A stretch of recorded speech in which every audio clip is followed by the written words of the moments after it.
Breaking news, geger temuan mayat balita di Pali, ditinggal orang tua bersama kakak di warung kosong. Sesosok balita berusia 1,8 tahun ditemukan tergeletak tak bernyawa di sebuah bangunan warung kosong di Simpang Pintu, Desa Benakat Minyak, Kecamatan Talang Ubi, Kabupaten Penukal Abab Lematang Ilir, Pali, Kamis, tanggal 26 Agustus tahun 2021. Penemuan mayat bocah laki-laki yang diketahui bernama Niko ini sempat menggegerkan warga setempat.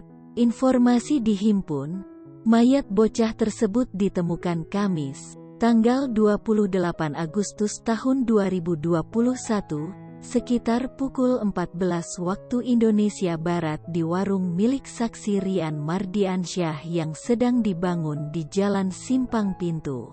Mengetahui itu, dirinya langsung memberitahu warga setempat dan kepala desa. Sedangkan, menurut kakak korban Niken mengaku, dirinya sempat bersama kedua orang tuanya mengendarai sepeda motor lalu meninggalkannya di lokasi kejadian. Tim Elang Unit Reskrim Polsek Talang Ubi pimpinan Ibda Arzuan SH yang sedang melakukan patroli di wilayah tersebut, langsung melakukan olah TKP dan membawa korban ke RSUD Talang Ubi untuk dilakukan visum.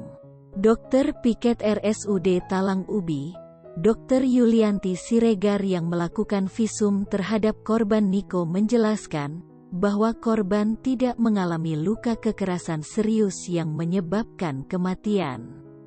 Terpisah, Kapolsek Talang Ubi Kompol Alfian Nasution SH melalui Kanit Reskrim Ibda Arzuan SH mengatakan bahwa pihaknya saat ini tengah memburu pelaku yang identitasnya yang sudah diketahui.